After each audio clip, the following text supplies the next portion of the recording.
So, as part of my role in the Accessibility Fellows, what I really wanted to do is figure out how to deal with mathematical equations and B, how to deal with chemical things. Chemical things are really messy, and I've got some ideas, but nobody, I think, has good agreement on what that should be. For mathematical equations, there seems to be pretty reasonable agreement that MathML is the way to go. So math markup language. Really just programming. But most of us don't want to learn how to program. Even making a web page. You just want to be able to create it. And so what I started doing was trying to, once I figured out MathML was the way to go, because it works very well for adaptive technology, whether it's converting into speech, whether it's converting into Braille, and it works pretty universally across platforms. So once I knew this, it was how do we do that? And really, my looking revealed that MathType was probably the best, easiest way to accomplish this for users. And so worked with CTS through a few hurdles, but got some licenses for MathType, and it includes the add-ins for Google Docs and Word. And so I'll show you kind of those examples. There's also a standalone version, which you can access through the virtual apps through Citrix. One thing to note, the Word plugin will work if you have it installed on your campus computer. It will not work for the 365 version of Word at this point. My understanding is they're trying to figure it out, but on the MathType side of things. But right now, it won't work on the 365 version. There's still ways to handle it.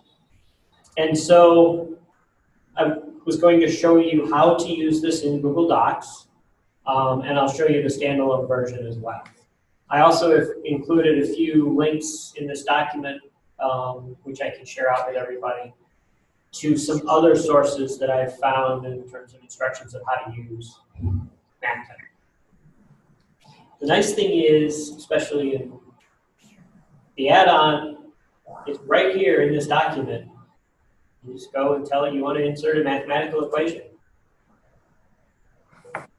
And the first time you do this, you might have to actually authorize it and tell it, yes, you can access my Google account. This probably looks very similar to the equation editor that you might have seen in Word. But it has, as far as I can tell, just about anything and everything you would want to generate mathematical equations. And so literally just start incorporating, typing in whatever your equation is going to be.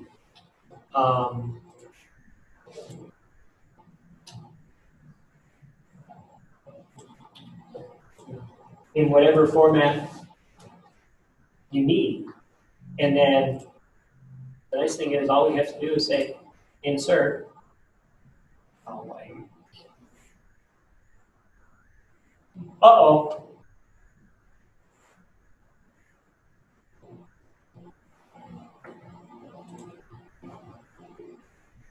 All right, let's try this over.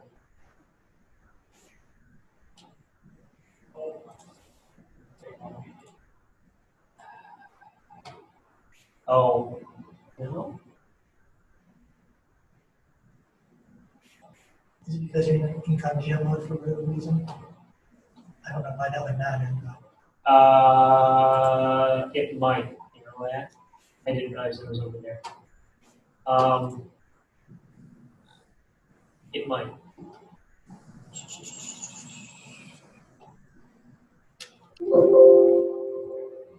Sorry, Mac thing.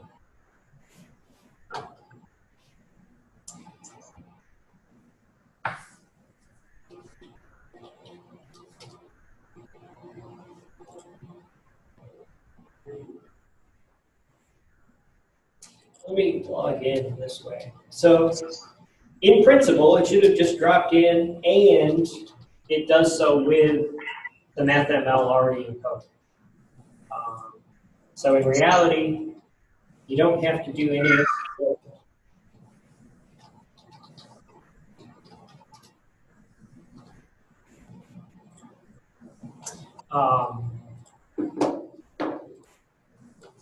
Now, one of the things I have learned is that if you then save this Google Doc as a PDF, the alternate text does not come over appropriately, and I'm trying to figure out why.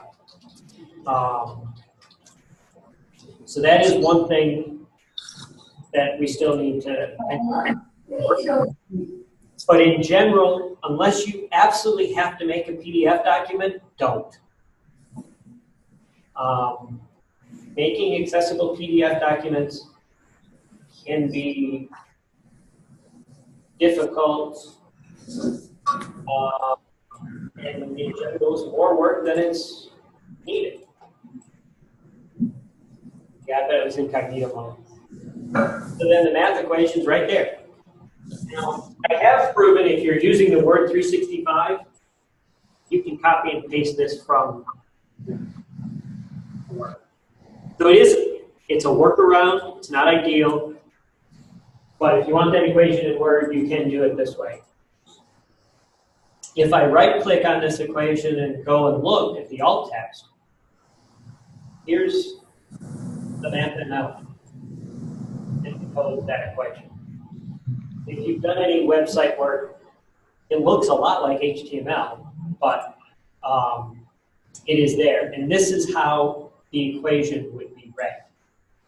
So if a screen reader was using it, this is how it would be read.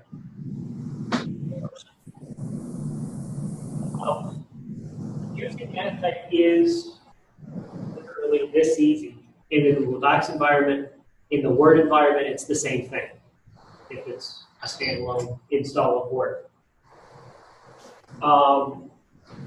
If you are using other applications, or you want to use the standalone version of MathType, as I said, you can access it.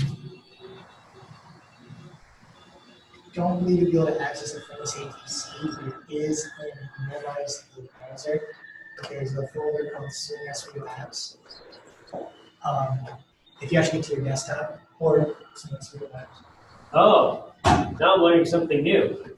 Well, so you're in a live environment. We have things kind of isolated. But you see that Suite folder above Zoom? In there will be the MathType. And this is all the apps you would see. Okay. You're actually go to Citrix Apps Festival and you Log in, make it work.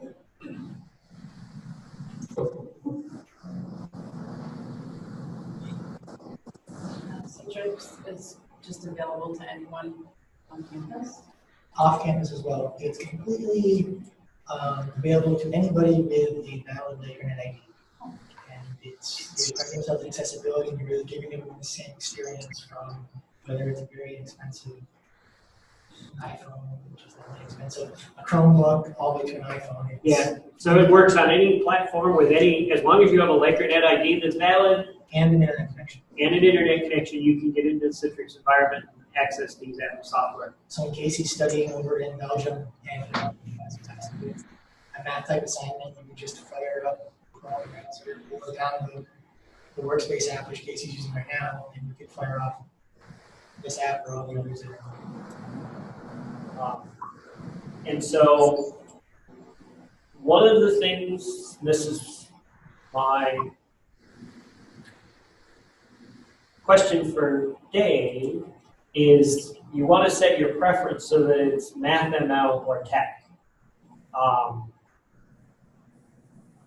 And ideally, the M namespace is what I've come to learn as your cut and copy preference. So when you do that, now when I go and save this as a graphic file to be used in whatever piece of software I'm using, it'll have the right information in it.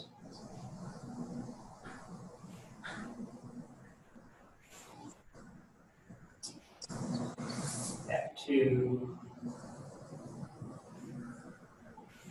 here. So now I can actually insert an image and I'll upload that. And there's my equation. And this is one of the parts that I've been trying to figure out is why the alt text didn't come along. And I don't know if it's related to the preferences running in Citrix or if it's something else, but it's a question I've been trying to figure out how to write. I've looked at their resources and it should be there, but it really is, in my opinion right now, a matter of using MathType and making sure it's going to work. How we want it to work. Is that your question then, is how to get it to work? Part of it is how we can make sure that alt text comes over in the graphic file. Because it's supposed to. The documentation I've looked at MathType says it should be there, but it's not. And I'm not sure why. But from using it right within the Google Doc environment or within the Word environment, it's really, really easy.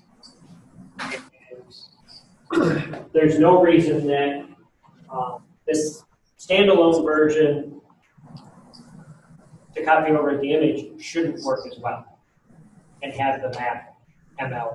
Right? It has nothing to do with you saving it as a GIF or as an EPS. I've tried a couple different versions. Yeah,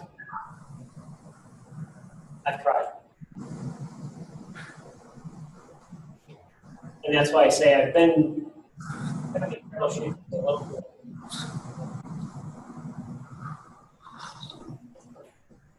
And the other part of it is, I don't know in this situation, is it because, okay, EPS won't go into Google Docs. If you were to, I mean, we're going with EPS. Does EPS take Word?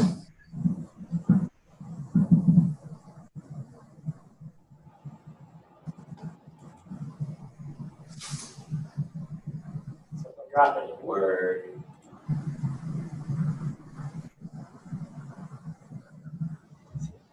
So then I probably chose an EPS without a clean.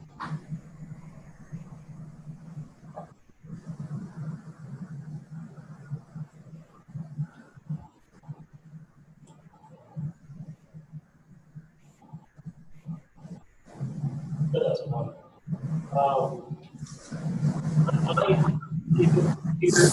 I can drop them in.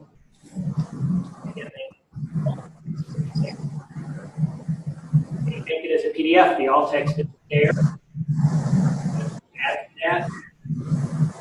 Only use the Acrobat to allow. You know that soon goes down this pathway with that.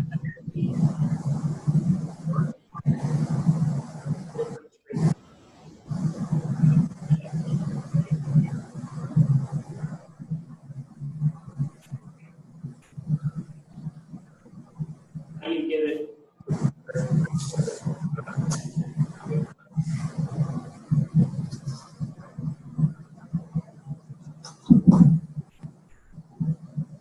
But in their office, it's get it to math. And back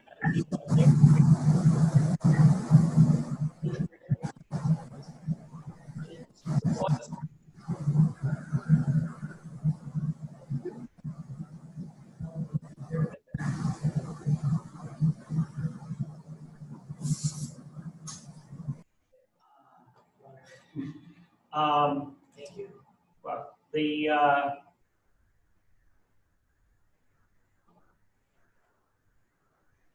just lost where I was going. Yeah. PDF. 465. Oh yeah.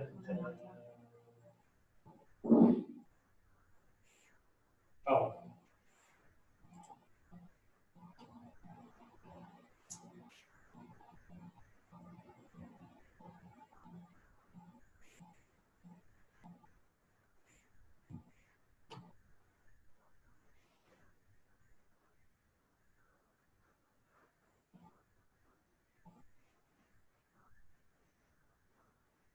So within MathType, there is the ability to do a tag input.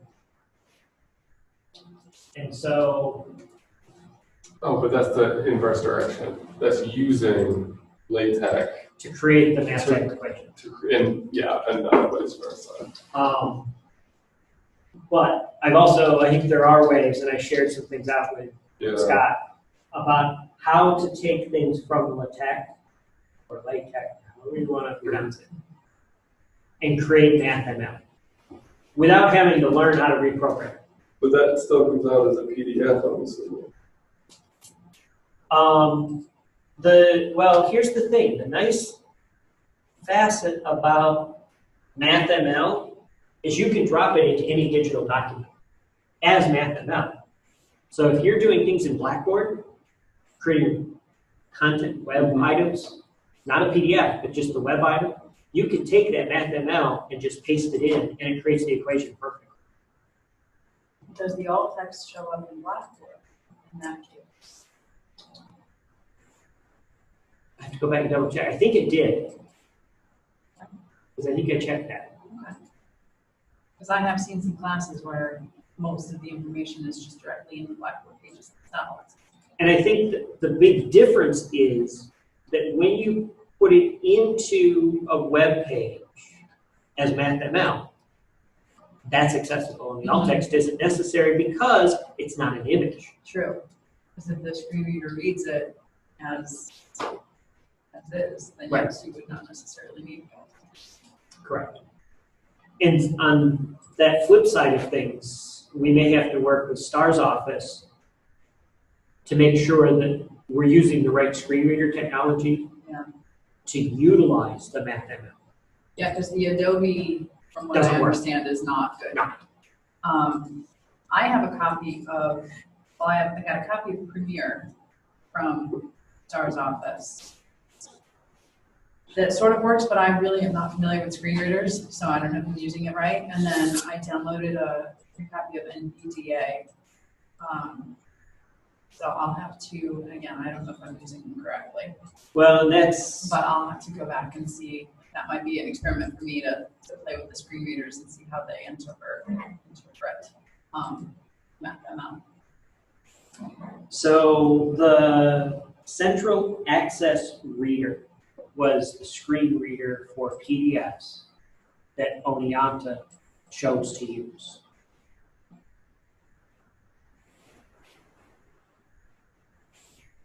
And that's the one I want to go back, now that I know the MathType side of things is basically working the way we want it to for the MathML.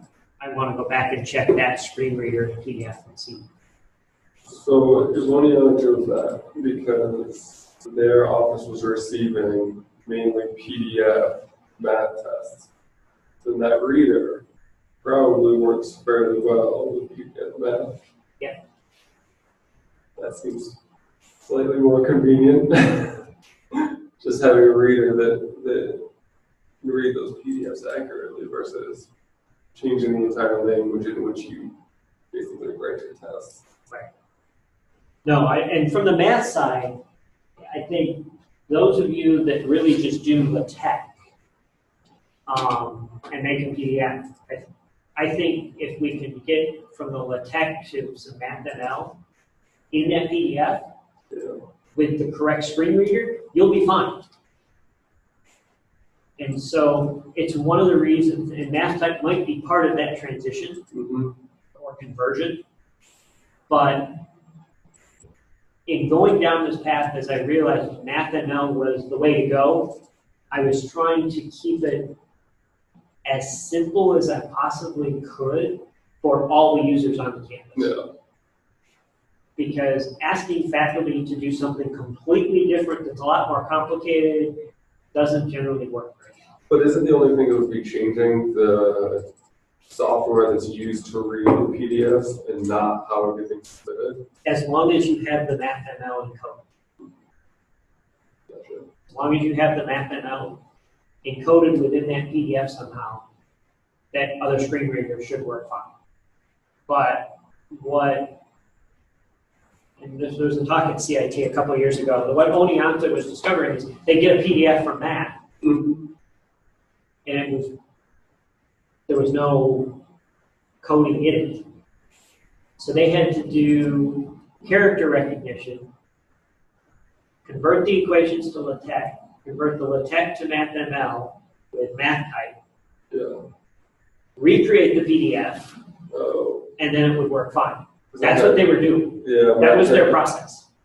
So that a student who was getting that math exam read to them could work.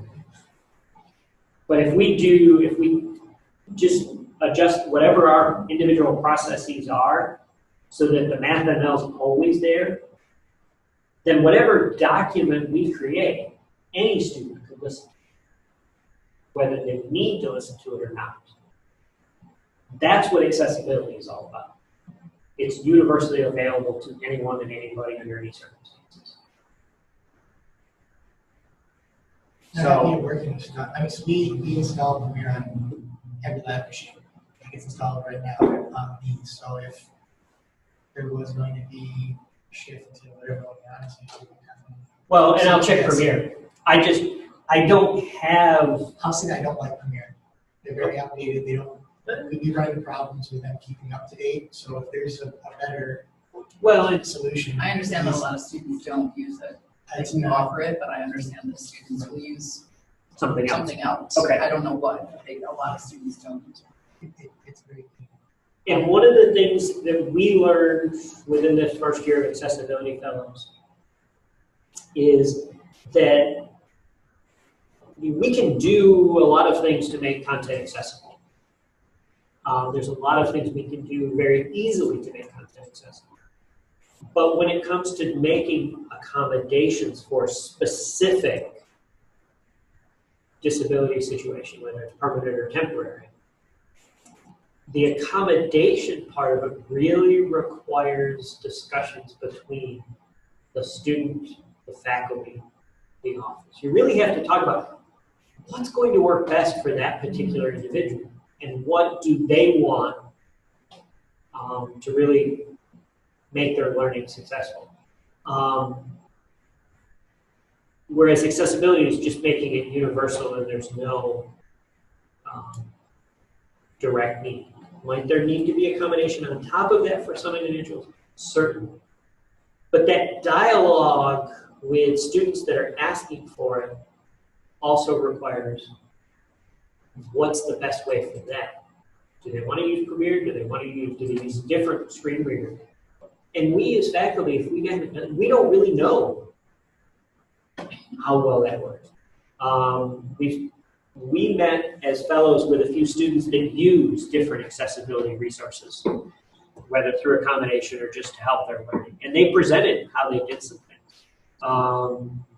We actually explored a little bit how someone that's truly blind would use a screen reader. And it's really pretty scary to see good examples how they work, and it's very scary how a really bad example of a web page or a document works with someone that's blind with a screen reader. But they handle that digital content very differently than someone that's sighted or someone that can hear versus not hear. And so ultimately, I think, as Kate mentioned, figuring out what the right screen readers are is going to require some discussions with potential users. Yeah. And then making it known. Because we read about cases where students were just told they're going to be accommodated this way, and it was pretty disastrous. To the point where there were students that had the right to accommodations but wouldn't identify themselves because it never worked for them when they were just told what they had to do. So I'm already over time, but the point really was to get MathType information out there and get people starting to use it. And everybody's going to use it a little bit differently, so we may have hiccups. We've already seen some hiccups. But in the long run, this should allow the majority of faculty to create accessible documents that have questions. And if it is available as an add-on, I mean, it's not like you have to purchase a license or anything like that for it. It should Right, so be we easy for faculty to get it and use it. Well, we did purchase, Well, that's right, we talked about that. we Yeah. purchased License standalone purchase. copies Yes, and the add-ons. But it's really interesting in that the tech support for MathType is, they're pretty open and relaxed, in that they basically whitelisted anybody who has an Aspiro EDU account. So then what CTS did is we added it into our Google Chrome management. So as Casey showed, if you sign in to any of your Chrome, it's there. Graham, do you have any questions? It is muted. I know he's muted. Okay. So that's there. Do you have any questions about this that you want to ask before I close out? No, I just wanted to get a basic feel for what was available and where to find it, and I'll try to work with it on my own. Okay. And Thank you. John will have this document. I think what I will be doing is really refining this out and getting it posted on the campus's accessibility page that has the tutorials for all the different components that we've been developing. I'll create a MathType version that will plug in there, especially after we get through a couple of these other little iterations. yeah. And that'll be available to the whole campus to look at and use. All right, thank you.